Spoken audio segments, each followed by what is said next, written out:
Masu kallon mu barkamu da haka, barkamu da sake sada da ku a cikin shirin na siyasa ba da gaba ba na tashar talabijin Hausa 7 wanda ni Siraji Garba daga birnin Yamai zan gabatar muku da shi kai tsaye, inda a yau shirin zai karkata ne bisa kan rantsar da sabon shugaban kasar Niger cewa da Malam Bazoum Mohamed, wanda a tarihin kasar shine karo na farko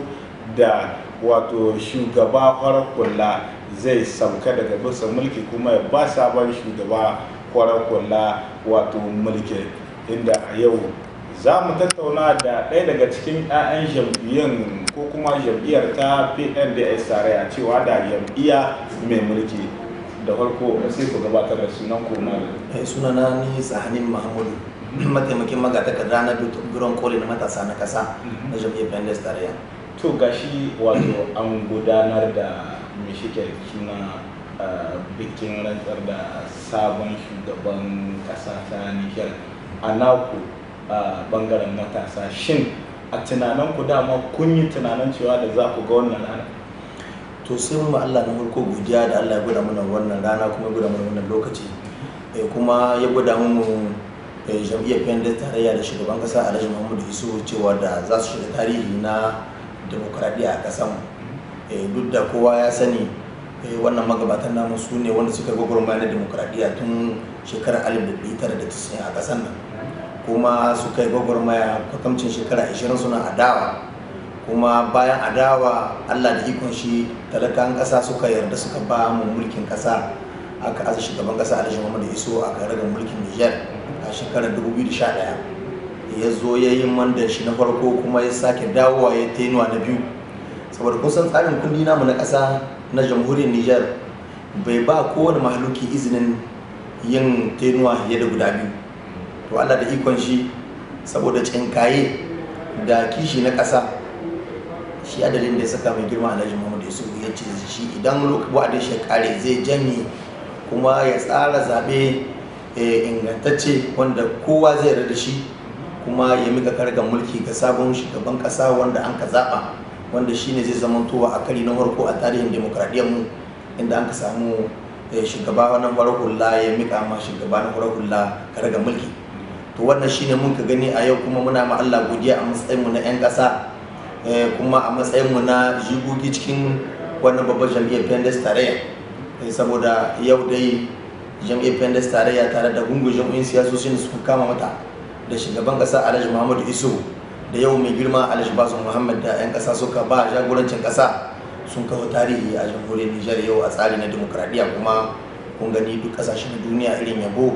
da ban girma da suka bada bisa ga yadda an ka tsara wannan zabe kuma da yadda abubuwa suke tafiya a tsarin demokradiyya na kasar mu. Shin an gudanar da ita rikice-rikice bangaren abin da ya shafi yan adawa da ita jam'iyyar kankanta mai mulki, shin kamar irin abubuwan da aka yi ta gudanar da shi bai rage muku karhin gwiwa ba, ko kuma ya dinga samu wani abu na anya kun ga kasan tun daga farko mun wadi kuma ga irin abubuwan da muka gani na su abokan hamayya namu cewa da su daman su yi tsarin bisa cewa da su zo zaɓe ba, kamar ya kenan ba su yi tsarin da su zo zaɓe ba, saboda tsarin da sun kai shine na tun daga farko idan ma aka yi zaɓe su kwatanta cewa da kamar ba su yadda zaɓe, saboda abin da ya sani ce haka nan in ka diba duk lokacin da an kashe mu da hukumomi wanda za su kula da harkokin zaɓe, cewa da na farko akwai wannan hukuma da ake ce ma sini wanda ke tsara zaɓe, akwai me ake cewa wannan babban zauren shawara wanda ake ce ma CNDP wanda bisan shi ne duka jam'iyyun siyasa suke zamanawa saboda a tattauna duka abubuwan da suka shafi matsaloli na siyasa na ƙasa da harkokin yin zaɓe. To tun wannan lokaci abinda sun ka fara kwatanta shi ne na guje ma wannan na farko zauren shawara na CNDP da kuma rishin kawo wakilansu a wannan hukuma ta zaɓe, sai da sun kaga lalle babu makawa zaɓen da za a yi, saboda mu abin da muka imani da shi a jam'iyyar PNDS tarayya da jam'iyyun siyasa wanda suka mara mai girma Alhaji Isu baya,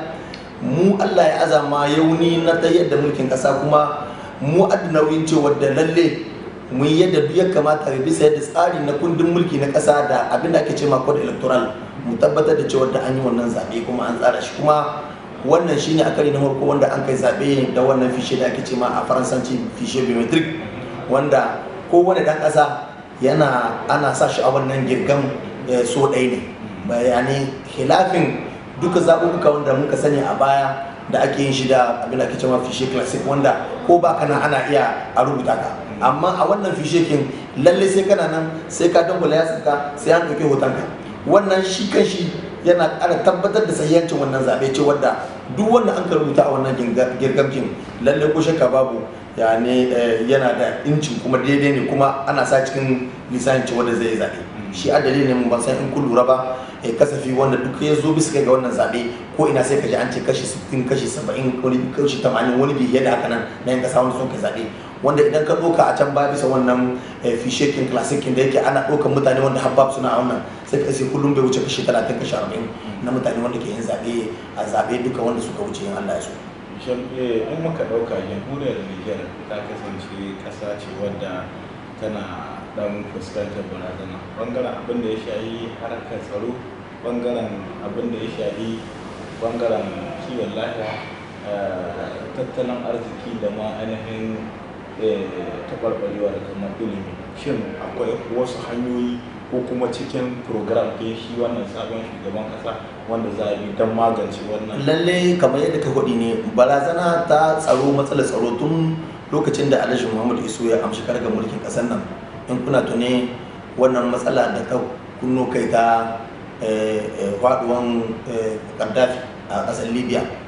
shi ne ya zama to mulka ba isan duka matsaloli wanda muka samu a nan yankin Sahel, saboda a ƙasar Libya ya zama to babu ƙasa babu gwamnati a wannan lokaci, kuma wannan matsalar ta Libya ta shahi Mali, wannan matsalar ta Libya ta watsa makamai da 'yan ta'adda a wannan yanki na Sahel, da kuma wannan matsala wadda kuke gani ita ma ta Boko Haram wadda ta kunno kai. Amma duk da haka nan Allah da ikon shi da hangen magabata namu, ƙasar mu ta yi tsaye gadan ganin cewa da an kare 'yan ƙasa, kuma mun tabbatar da cewa da babu wani wuri cikin ƙasar mu wanda 'yan ta'adda suka karba a hannunsu. Sai dai irin abubuwan da duka kowa ya fuskanta kowa ya gani shine lokaci zuwa lokaci muna ganin 'yan ta'adda suna zuwa suna yamma wani biyan ƙasar mu kashin gilla ya zama to ko sojoji ne ko fargula. Lalle wannan barazanoni kamar da ka faɗi akwai su, kuma cewa tabarbariyar makarantu namu wannan haka ne. Shi kan shi mai girma Alhaji Bazu Muhammad cikin wannan program nashi da yi ya ce in Allah ya so zai kawo ƙarshen wannan matsalar, saboda shi a nashi misali makaranta in ana son ta bunƙasa sai an ba ya mace tarbiyya ta ƙwarai, sai an sa ya mace cikin yanayi wanda za ta yi karatu. In ka ɗauki al'adodi namu a nan ga ƙasashen namu akwai abubuwan da ake ce ma sai eje su ne sakandare. To wannan sakandare ke ana ba ko ina ake samun su, ana samun su ne a manyan garuruwa cewa da komin ake samun irin wannan sai eje. To sai ya kasance yara iya mata wanda suke hitowa daga firamare su zo wannan sakandare, idan suka zo wannan sakandare kin tunda ba su kusan uwayensu, wuraren da suke ba su iya samun sukuni da abinci kyaukyawa da kula mai kyau wanda za ta ba su dama su yi karatu mai kyau mai inganci, shi ke sababa abinda an ka gano ko da wani lokaci nan da nan sai wannan iya matan da ta hawa da balaga sai a hudata daga karatu, karshen ta ma sai a mata aure wata lokacin ta bai kai ba. To kaga wannan wata barazana ce wadda ke hana bunƙasa ilimi na ɗiya mata, kuma ɗiya mata uwayenmu ne, yani yannanmu ne, ƙannanmu ne, sai da su kuma ƙasa take iya ta samu sauyi, ƙasa take iya samu, saboda ɗiya mace ita ce ta farko wadda a kusa da ɗa, tarbiyya ta farko wanda yaro yake samu daga uwa da abu ke fara. Idan ya zama to uwa tana da ilimi ingantacce ko shakka babu ana kyautata cewa da yaro zai ƙara samun tafiya ta ƙware. Saboda haka ne mai girma Alhaji Basu Muhammad ya yi husaman cewa da za a yi gidaje na kwana, gwamnati za ta ɗauki yauni na gidaje na kwana a wannan sakandarorin da za a yi, a tabbatar da za a ba wannan yara abinci da sukuni da mahalli na zama da don su samu yanayi irin kyaukyawa na karatu. Kuma ana kyautata su Allah so idan aka yi shekaru ana yin wannan, muna kyautata su Allah so abin da shahi tsari na makarantu za a samu sauyi. Kuma ya ba da shawara a bisa program kai cewa da zai aikatar da cewa in Allah ya so makarantu mushani masu ba da karatu lalle za a ba su horo na gari. Kuma kasan a yanzu in ka diba ƙananan mushani wanda ke ba koyarwa a primary za ka iske abin da ake cema daga BPC ne suke tiya su ba da horo. to yanzu a wannan karin mai girma Alhaji Basu Muhammad ya ce a tsarin da ya yi zai tabbatar da cewa da wanda suka samu wannan shahada da sakandare cewa da bak su ne kamata a ba horo na shekara 2 don saboda duk lokacin da malamin mai bada ilimi ya zamanto yana da horo na gari to lalle kushin ka babu abun bada ilimin da zai bada ga yara zai yi tasiri bisa kai ga rayuwarsu kuma za su fahimci wani abu saboda ƙasa nan dai ta mace mu duka kuma idan muna son ƙasar nan ta samu yanayi da bunƙasa na kowane bangare to lalle sai mun bada ilimi ƙarfi dan saboda haka ne mai girma Alhaji Basu Muhammad shugaban ƙasa namu na yau ya ɗauki alwashin in Allah ya so da zai yi wannan ƙoƙari dan saboda a ingantar da ilimi a ƙasarmu saboda ya ce kamar yadda zai ba da hankalin shi da kulawar shi bisa har matsalar tsaro haka ne zai ba da hankalin shi da kulawa bisa ga matsala ta karatu kuma yan Allah ya so lalle ba abu bane wanda ake iya cewa kai tsaye za a ga abin da ake cewa faransanci resulta mai idan an ka tai da wannan musawa yan Allah ya so nan da yan shekaru mutane za su gane akwai sauyi amma ta ɗauka bisa ɓangaren kiwon lahiya da kuma tattalin arziki lalle a wannan shekara 10 da mai girma Alhaji Isu Muhammadu ya mulkin ƙasar nan kowa ya gani irin sauye-sauye wanda an ka samu abu nan wanda nake so in waɗi shine nan kwanan nan akwai wannan babban kungiya ta duniya cewa da Bank Mondial sun yi hiddo wani sabon kasafi inda sun ka ce lalle Niger yanzu ba ta ƙasa ta kutal tana ta shiga gaban ƙasa kamar guda 10 a gaba yadda daga wajen tsarin tattalin arziki ma yanzu abinda ita wannan babban bankin duniya ta waɗi daga muna kashi na 132 bayan Najeriya kai tsaye saboda Najeriya tana biskan kashi na 131 kuma in ka diba bisa kai ga harkar lahiya Allah da ikon shi an gina likitoci da dama an yi likitoci abinda ake ce ma hospital da reference a nan babban birni mai da Maradi kuma ana nan ga ginawa a jihar Tawa wannan hospital da reference kin a nan kusa da mu ma kasashe ma wanda ke kusa da mu ba su da irin wannan likitoci saboda abinda an guri na magabatan mu shine a nan gaba kasashen waje da saboda neman lahiya shine an guri na muka sama gaba kuma in kun lura a cikin tsari na siyasa da program kin mai girma Alhaji Basu Muhammad cewa za mu yadda za mu ci unhwanin abinda duka an karge an ka tsara aka yi a cikin wannan ikon namu wanda mai girma Alhaji Isu Muhammadu ya yi kuma in Allah ya so shi kuma zai dora daga sama shi ne kuma gani a taken cewa consolidon pour avancer kamar an muka ɗauka ɓangaren abin da ya shafi kamar kiwon lahiya da kuma ɓangaren abin da ya shafi harkar ilimi ba ku ganin cewa da kamar rashin ƙara ba ma'aikatan horo shi ne ke ƙara bunƙasa abin wajen yi ma harkar ilimi barazana da kuma kiwon lahiya kamar abin da ake ce ma recyclage ka san kamar yadda mai girma Alhaji Basu Muhammad ya kuɗi in kun saurari duk cikin yawace-yawacen da ya yi a tsarin kamfani lalle gwamnati tana zuba kuɗi na hita hankali bisa kai ga tsarin ilimi amma sai ba a ganin resultakin ba a ganin sakamako a ƙasa to rishin ganin sakamakon ne a ƙasa da duk irin wannan jan ƙoƙari da aka nan gayi shi adalin da ya saka shi ya zo da wannan sabon kusa ganin cewa za a yi yadda za a samu yara ɗiya mata a ingantar da yadda za su samu su yi karatu kuma yace ba ma yara ɗiya mata ba za a fara jarabawa wannan ne da ɗiya mata daga bayan an ga sakamakon abun za a ƙara faɗaɗar da abin nan ya zama to har ga kowane yara saboda burin gwamnati da burin shi shugaban ƙasa Alhaji Basu Muhammad shine ganin makarantu na mu'amaidu martaba su kama a yadda suke a da lalle a da saboda suna kaɗan ne an kaga ingancin su amma yau an wayi gari makarantu suna da yawa saboda a gaskiya a wannan mulkin da aka yi shekara 10 an yi hido sabbin makarantu ba su da iyaka kuma wani babban kokari wanda an kai a cikin tahiyar gwamnati nan a cewa tenuwa na farko abinda an kai class abinda an kai guda 15,000 kai a wannan tenuwa na biyu guri wanda an ka sama gaba shine na a yi class kin 20,000 na 20,000 kuma na fasara na klasoshi lalle ba a samu ina gani an ka ida su gaba ɗaya ba amma dai an kusaci 20,000 kin saboda idan na koma baya ba a tarihin makarantu namu tun daga Nijar ta samu incin kanta zawa har shekarar 2010 abinda ke da kai klasoshi gaba ɗaya a Nijar gaba ɗaya wanda suke klasoshi ne wannan an kai guda 25,000 abinda an bukata na ƙasa gaba ɗaya na klasoshi a wannan lokacin ma a wancan lokacin ma class 60,000 ne, kuma banda kamar yadda muka ce yanzu zama Niger cikin sahu na gaba wajen aihuwa ya saka kowace shekara kusan yaro 500,000 ake samu wanda ke shiga karatu na firamare. To ka gani ba ɗan ƙaramar barazana ba ce gwamnati take samu bisa kai ga matsaloli wanda muke samu na makarantu namu, saboda akwai bukata na kuɗaɗe sosai don saboda a samu a ciwo kan matsalolin wannan makarantu, wannan matsala na makarantu. Amma duk da kuɗaɗe wanda ake sakawa, shi mai girma Alhaji Bazum ya samu wata fasaha wadda za mu jarraba ta mu gani in Allah ya so, mu gani abin da za ta badawa, saboda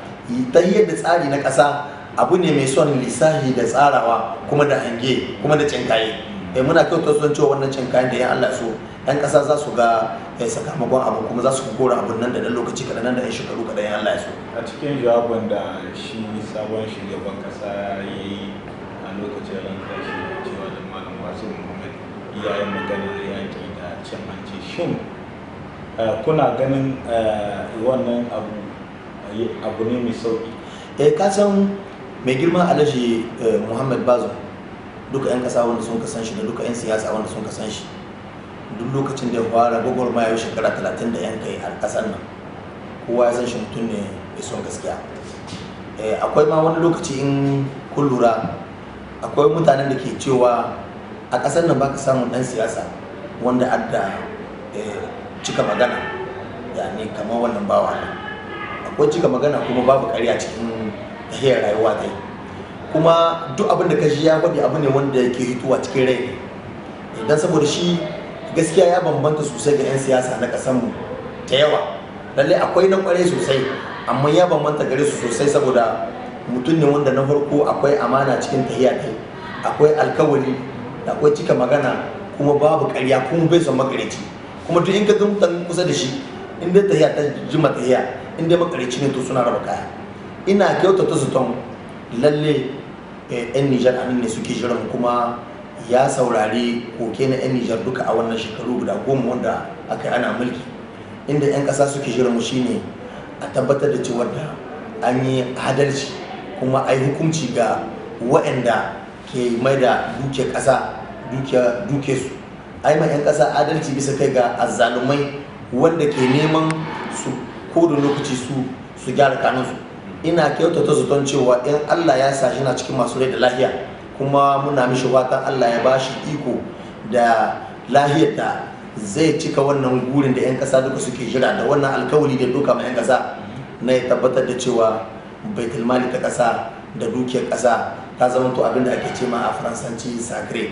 Babu wani mahaluki wanda ya isa ya yi wasa da dukiyar ƙasa kuma a kyale shi, kuma kashi sai da ba da haske cewa ko ya zama to dan kan mutum ya tsammanin cewa da ko dan saboda kabila ta yi, ko dan saboda yana cikin wata jam'iyyar siyasa mai mulki, ko dan saboda shi na wani dan wane ya tsammanin cewa da hukunci ba zai iya hawa bisa shi ba. Ni ina kyautata a irin sani wanda mun kai mai girma Alhaji Bazoum Muhammad, ko shakka babu in Allah so zai cika wannan alƙawari, kuma na tabbatar da 'yan ƙasa idan ya cika wannan alƙawari in Allah ya so 'yan ƙasa gaba ɗaya za su ko ƙara komowa tare da shi sosai, saboda a nan ne gaskiya 'yan Nijar suke jiran mu. Saboda in kun gani a wannan shekara 10 da suka wuce, ƙorafe-ƙorafen da duk mutane sun kai ta waɗi shine bisa kai ga wannan matsaloli na abincin hanci da rashawa. Duk da hukumomi wanda mai girma Alhaji Isu Muhammadu ya aza, in ka ɗauki cewa da halsiya, in ka ɗauki cewa da duka tsare-tsare wanda aka yi, ba a samu ba an kaci galaba ka dai 100% bisa kai ga wannan matsala na cin hanci da rashawa. Amma kai a wannan jawabin da ya yi lalle to kowa ya kama jiki ne, da mun yi imani cewa da idan Allah ya ɗauki ƙasar nan ya ba wannan bawan Allah, mun yi imani cewa da zai ma ƙasar nan adalci, kuma muna kyautata su, kuma muna mishi fatan Allah ya ba shi ikon da zai yi ma ƙasa aiki fiye da yadda mai girma Alhaji Isu Muhammadu ya yi, saboda ƙasar mu wannan abun ne take bukata. Ƙasar mu ba hayaniya bace take bukata, ƙasar mu tana bukatar mutane wanda za su kama, kuma mu kama shirin mu duka uwa ɗaya uba ɗaya, saboda mu duka 'yan ƙasar nan ne. Duk wanda ke kokowa da sunan kowace ƙungiya yake in jam'iyyar siyasa ne, in kungiyar wurin hula ne, in dai mai kishin ƙasa ne, duk abin da ya kanan ga yana yin shi ne don saboda ƙasar ta ci gaba. Don haka nake gani yana da kyau 'yan ƙasa kowa ya kama mu wannan bawan Allah ubangiji ga yadda Allah ya rata mishi yaunin al'umma, Allah ya ba shi ikon yin adalci, Allah ya ba shi ikon ta yadda mulkin ƙasa yadda 'yan ƙasa za su ji daɗi su ce kuma gara da an kai haka. Masha Allah, mun gode sosai